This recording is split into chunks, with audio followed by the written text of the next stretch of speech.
So we are on an absolute roll. We went 7 months without doing a video, and here we are on our second one in the last 30 minutes. We are at a relatively new brewery in Boone, North Carolina called Southend Brewing Company. For those of you that are about our age and used to frequent Charleston, there was a Southend Brewery there, but it's not associated with this. It was a kind of a chain. Yeah. But this place also serves food. It's right here on Main Street. And let me say this before I forget. You know when you walk up to the bar and you find the display that shows you what kind of beers they have? The artwork that they use to display the beers is the best I've ever seen. Yeah. And the bartender, the nice young lady, told us that somebody who works here's mother Former elementary art teacher. does the artwork for the beer, and it's worth coming here just to see that. So again, we are at the Southend Brewing Company, right on the main street here. Alfred, what is the main street called? King Our buddy Alfred's sitting King off Street. to the side here. If you watched our video from Boonshine last summer, he's the one that cruised by in his sunglasses, so he might make an appearance. This is King Street, right off King Street. Again, I don't have my glasses, so as we work our way through this, I'm going to let John kind of tell you what we're going to be trying here. So we're going to start off with this golden ale. It's an English style golden ale called Weird Bruce. Super excited about it. We're just going to drink as we go. One of the things that caught my eye, first of all, they have a ton of choices. And when there's a new brewery, one thing you always ask yourself is, have they hit their stride as far as making the beer is concerned? Because some breweries get better, obviously, as they go. But my first impression was how many styles of beer they have that you don't find a lot of other places. It's not, sort of uncommon. And so you don't see an English golden ale. But the color is fantastic, and it's incredibly smooth. It tastes a lot like a golden ale, but to me, it's got just a little bit more bitterness. It does, and I like it quite a bit. It finishes just a little bit bitter, but it's really smooth, crisp, nice on a warm day. We're going to go ahead. And by the way, I also get a little bit of floral in there, just a hint. Yep. My Scottish is not excellent at all, or my Scottish pronunciation, but this is Tear and Nog. I don't know if I'm saying Tear or Tear and Nog. It's a Scottish ale, and that's another style that really at a lot of breweries has kind of gone away. A Scottish ale to me tastes a lot like a red, but it's very smooth, easy on the front and the back. Yeah, this. I'm not getting, like a lot of Scottish ales, I get a little bit more alcohol flavor.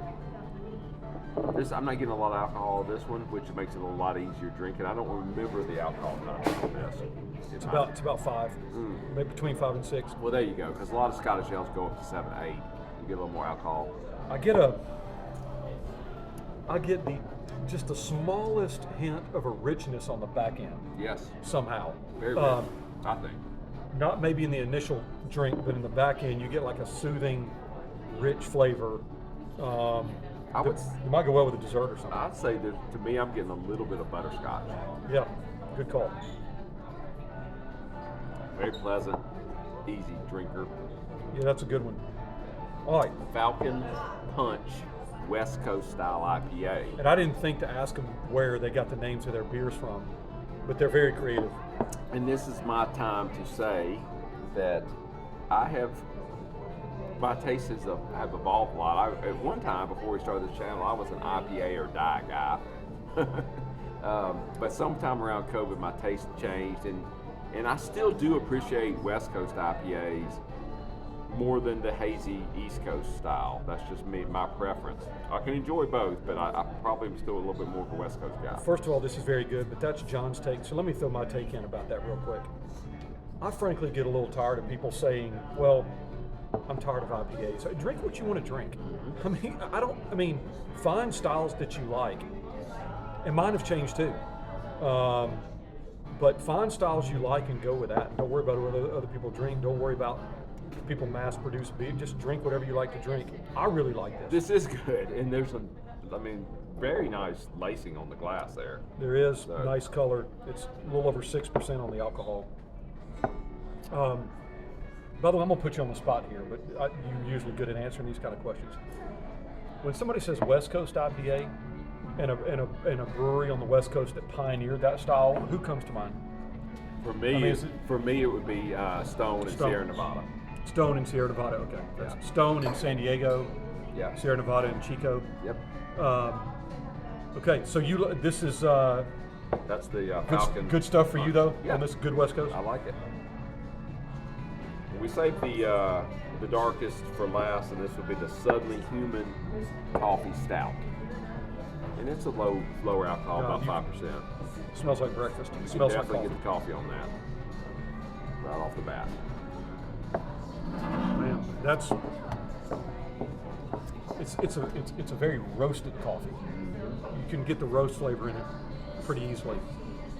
High in malt. It's tasty. It's tasty. My only criticism Go ahead.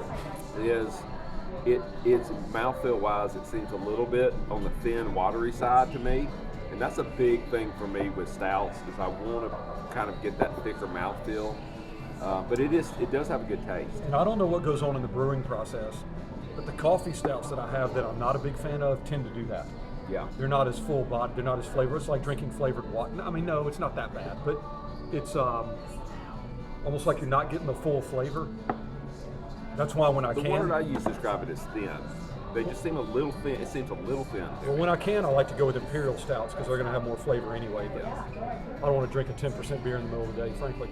So Like if I was going to compare this, like a great coffee stout we've had before is the Good People oatmeal coffee stout. Birmingham, yeah. To me, that is like almost the gold standard for a coffee stout. So this is good, but I wouldn't quite put it up with that. All right, John, what do you think? Good stuff overall. I like the golden. I really like the Scottish. I like the IPA, and I enjoyed them all. But I'm gonna give this a 7 overall for the flight. That's exactly the number I was thinking. 7 is pretty good. I would go so far as to say for a brewery that's been open, and by the way, according to my sticker, and I can't see, it looks like they Read it for also you. they have a location in Greensboro, if you know what part of the state that's in. But I think for a place that's only been open since August, it's pretty good. I agree. You know, top to bottom, but I think a 7 on average is a good score, and I would come, and again, this is the Southend Brewing Company, right on King Street here in Boone, and it's just, and I'll say this too while we're here, it's going to be hard to explain in less than a minute. We were walking down King Street in Boone today, and John said, "This is just America. It's Americana," and it is. Boone is gorgeous. The weather's great. Great college town. A lot of cool stuff to do, and if you're a fan of beer, you can't miss here. So anyway, we're glad we're up and running again.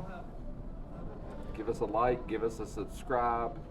Post a comment. We're gonna bring you some more maybe tomorrow, and our buddy Alfred may make more of a presence than just his hand. We're moving up in the world because I think Alfred's our official manager now. Yeah. So, cheers, Alfred. Yeah, he's gonna. There we go. We haven't discussed terms yet. Yeah. Hey, we've even got him drinking beer now. Yeah. So, Good hey, stuff. All right, guys, spread the word. Thank y'all. Take care.